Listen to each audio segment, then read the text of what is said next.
Bonjour et bienvenue sur notre chaîne intitulée Un jour, un verset, un message. Vous aimez la parole de Dieu, vous appréciez notre travail. Merci de vous abonner afin de soutenir notre page. Merci de liker et partager afin que la parole de Dieu se répande partout dans le monde. Que Dieu vous bénisse. Notre passage de ce jour est tiré du livre d'Ecclésiaste, chapitre 5, le verset 9. La Bible nous dit « Celui qui aime l'argent n'en sera jamais rassasié, et celui qui aime les richesses n'en profitera pas. Cela aussi, c'est de la fumée. » Dans notre passage d'aujourd'hui, notre Dieu, à travers son serviteur Salomon, nous met en garde contre l'amour de l'argent. Le Seigneur nous dit que lorsque nous avons l'amour de l'argent, nous devenons dépendants de l'argent et nous ne sommes jamais rassasiés. Nous avons tout le temps et de plus en plus soif de l'argent et cela nous mènera à notre perte. De même, le Seigneur nous dit que si nous nous attachons à la richesse plus qu'à Dieu, si nous faisons de la richesse notre Dieu, nous n'en profiterons pas. Le roi Salomon nous explique que l'amour de l'argent et de la richesse ne nous sert à rien, ne nous mène nulle part, ne sert à rien dans notre vie. Nous verrons à travers ce passage pourquoi est-ce que Dieu nous dit que l'amour de l'argent et de la richesse nous empêche en fait d'en profiter, nous empêche d'en jouir. Notre passage précédent était tiré du livre de Proverbes, chapitre 23, le verset 4. Et nous avons dit que nous verrons à travers ce passage de Proverbes 23 pourquoi Dieu nous dit que nous n'avons pas besoin de nous fatiguer pour acquérir la richesse ni d'utiliser notre intelligence pour être riches. Nous l'avons dit plusieurs fois, la Bible nous dit que nous vivons désormais pour Dieu et que parce que nous vivons pour Dieu, notre Dieu a la responsabilité de prendre soin de nous. Nous avons dit que notre Dieu est riche et qu'il veut que nous aussi nous soyons riches pour son royaume, mais que pour cela nous devons grandir et devenir matures parce que notre Dieu est une personne qui n'aime pas le gaspillage et parce que notre Dieu ne veut pas non plus que nous puissions à cause de l'argent, à cause de la richesse, à cause de l'abondance, laisser son chemin, abandonner le chemin de notre salut. Il ne veut pas que nous puissions perdre notre âme.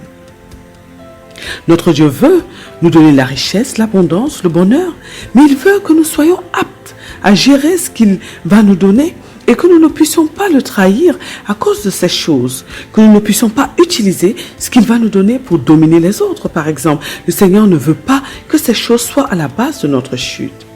En effet, l'argent, l'abondance, la richesse révèlent véritablement le cœur de l'homme. Nous l'avons dit. Et nous avons dit que beaucoup d'hommes ont signé une alliance avec Dieu pour la richesse et qu'ils ont fini par trahir le Seigneur lorsque Dieu leur a donné cette richesse. Nous avons dit que pour ne pas faire partie de cette catégorie de personnes, nous devons déclarer régulièrement ces paroles. Je déclare, décrète et établis sur ma vie que je serai riche parce que Dieu veut que je sois riche. Je déclare que je serai riche, mais que je ne serai pas cupide, que je ne développerai pas l'amour de l'argent, mais que mon cœur restera tout entier à Dieu. Je déclare que je ne laisserai rien ni personne prendre la place de Dieu dans mon cœur et que je ne trahirai jamais mon Dieu pour de l'argent au nom puissant de Jésus-Christ. Amen. Nous avons donc dit que nous devons régulièrement répéter ce genre de paroles afin d'asseoir ces choses dans notre vie.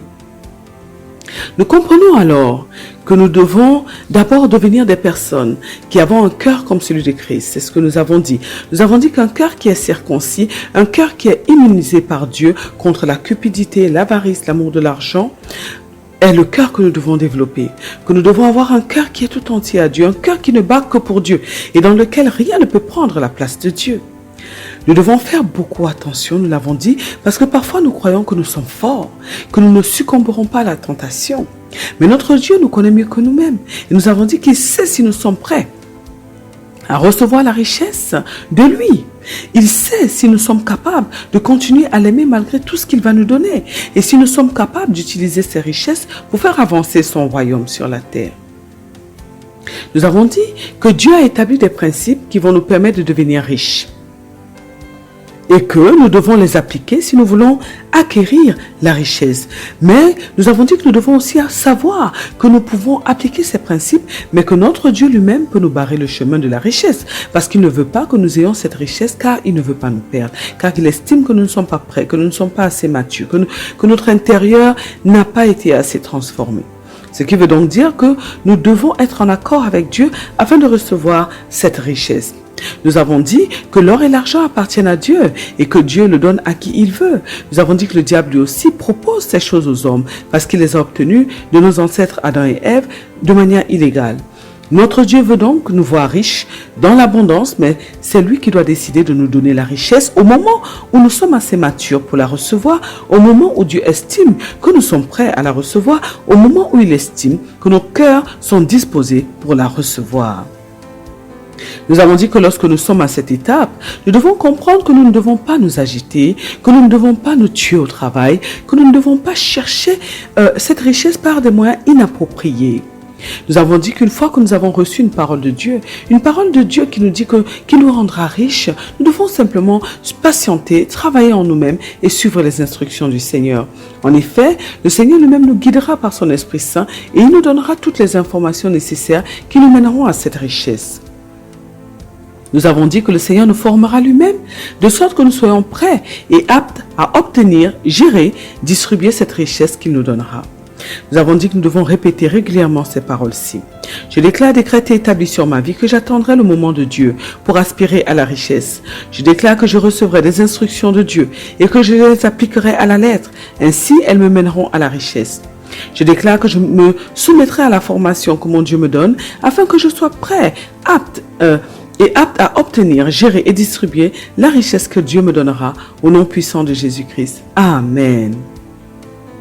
La Bible nous dit que c'est la bénédiction du Seigneur qui enrichit. En effet, c'est Dieu qui nous bénit. C'est lui qui bénit nos entreprises. Et grâce à cette bénédiction, nos entreprises prospèrent. Nous avons dit que la Bible nous dit que tout ce que Joseph touchait, par exemple, fleurissait parce que la faveur de Dieu était avec Joseph. Et nous avons dit que lorsque la faveur de Dieu accompagne une personne, tout ce qu'elle fait réussit. La faveur est une grâce particulière. Une personne qui a la faveur de Dieu a un traitement spécial de la part de Dieu. Cette personne est avantagée par Dieu par rapport aux autres.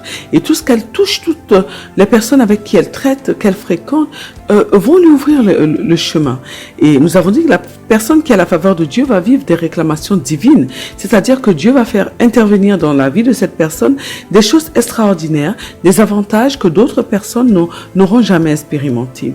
Et nous avons dit que cette personne recevra par exemple des dons des hommes, des gros contrats lorsqu'elle est dans les affaires, des associés fidèles et loyaux qui pourront travailler avec elle. Et nous avons dit que cette personne va atteindre son but avec certitude parce que la main de Dieu est sur sa vie. Nous avons dit que lorsque Dieu veut nous bénir, sa faveur est sur nous et ce que nous faisons réussit.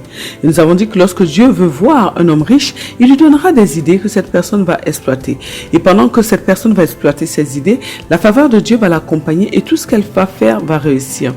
Nous avons dit que les hommes seront attirés par ce que cette personne va faire parce que Dieu lui-même sera avec cette personne, parce qu'il y aura la trace de Dieu dans tout ce qu'elle va faire.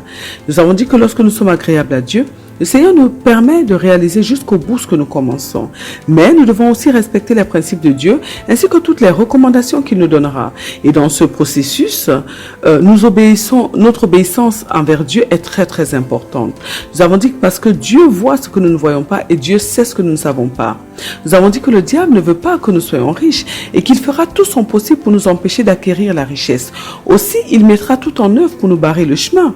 Il passera par les hommes pour nous empêcher d'y arriver, mais il essaiera aussi de nous freiner en nous attaquant spirituellement. C'est pourquoi nous avons dit que nous devons être très attachés à Dieu, qui seul peut nous protéger. Nous devons également entendre Dieu au quotidien et suivre ses directives à la lettre afin d'échapper au piège du malin.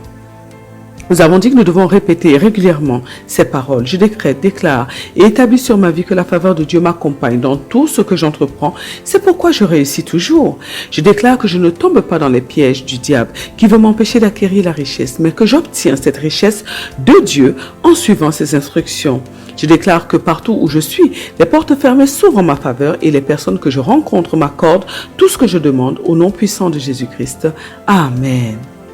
Nous comprenons alors, mes bien-aimés, nous l'avons dit, que Dieu veut nous rendre riches et que nous n'avons pas besoin de nous agiter ni de nous fatiguer pour acquérir la richesse, c'est-à-dire nous fatiguer, nous épuiser dans le travail, car c'est Dieu qui nous donnera les directives, les instructions que nous allons appliquer pour acquérir cette richesse. Il nous donnera l'énergie nécessaire, il mettra à notre disposition tout ce dont nous avons besoin afin que nous puissions atteindre cet objectif. Nous avons dit que certes la richesse est importante, mais que notre âme est plus importante pour notre Dieu. Le Seigneur veut que nous puissions d'abord travailler sur notre âme, que nous puissions d'abord devenir des hommes et des femmes à l'image de Jésus-Christ avant de rechercher certaines choses. Nous avons dit que nous avons vu que même notre Seigneur Jésus-Christ a eu un temps de préparation avant de commencer sa mission. Et nous avons dit que la préparation est vraiment essentielle et elle nous permet d'atteindre nos objectifs. Nous avons dit que nous devenons riches pour Dieu et pour faire avancer le royaume de Dieu, et nous devenons riches dans le cadre du travail que Dieu nous a assigné sur la terre. Aussi, nous devons nous préparer comme il le faut afin que nous puissions accomplir ce travail jusqu'au bout comme il se doit. Nous avons dit que notre Dieu nous dit donc dans notre passage précédent tiré de Proverbes chapitre 23 le verset 4 qu'il veut nous voir riches mais que nous devons nous laisser conduire par lui pour acquérir cette richesse. Le Seigneur nous dit qu'avec avec notre intelligence, c'est-à-dire notre manière de comprendre les choses, nous ne pouvons pas parvenir à acquérir la richesse qui vient de Dieu sans risquer de perdre notre âme. Donc, parce que l'homme avec son intelligence croit que pour devenir riche, il doit se tuer à la tâche, qu'il doit mettre de côté sa famille et même ses loisirs. Il croit qu'il doit courir derrière la richesse, alors que c'est la richesse qui doit courir derrière les enfants de Dieu, car cette richesse appartient à Dieu et donc aux enfants de Dieu. Nous avons dit que nous devons donc suivre les instructions de Dieu et que nous verrons que nous n'aurons pas besoin de nous fatiguer ni de courir, de nous épuiser dans le travail pour obtenir la richesse.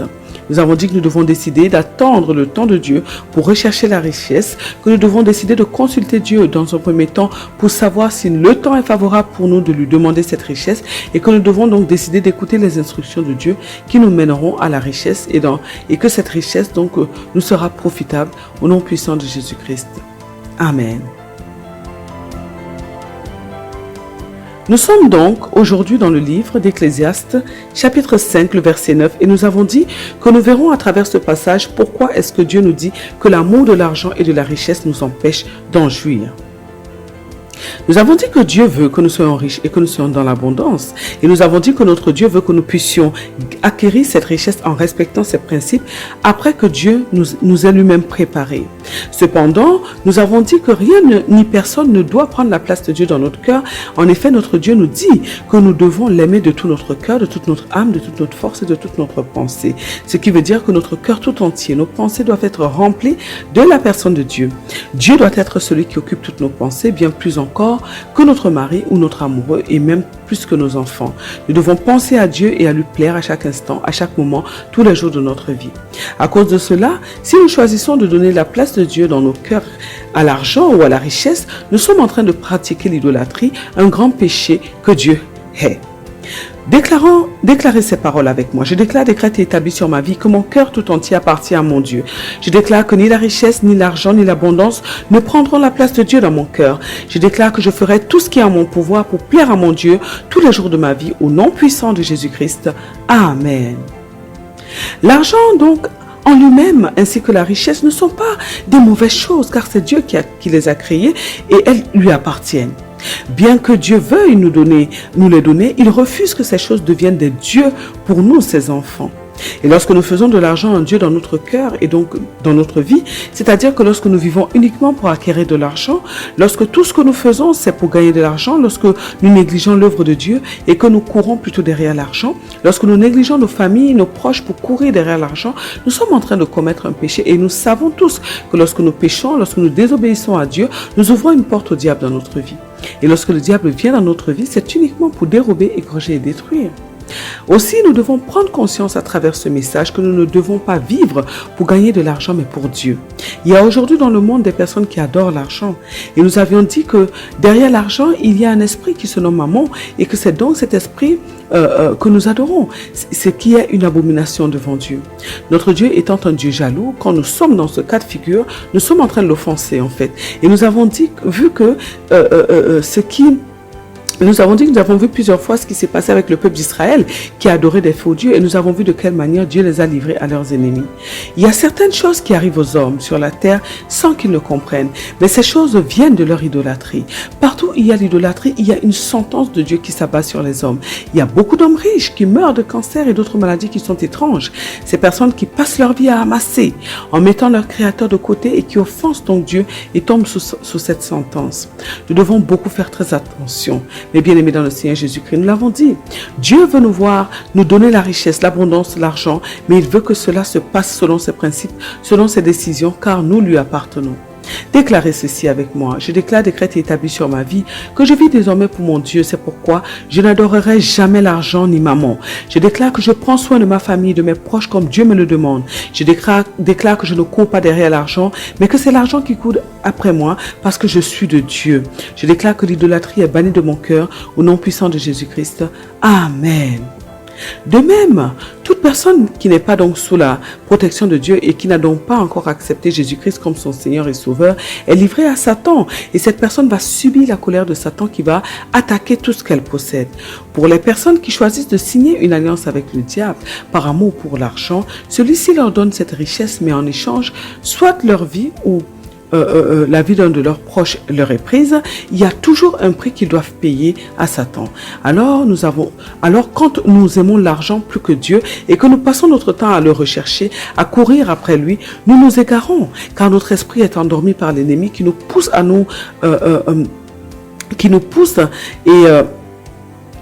et encore jusqu'à ce que nous puissions nous perdre définitivement et même perdre notre vie. Ce qui fait que nous amassons de l'argent, des richesses, mais nous n'en profitons pas, nous n'en jouissons pas. Et c'est une vie qui est gâchée, perdue en vain. C'est un stratagème de l'ennemi qui veut nous éloigner de Dieu et nous amener à la perdition.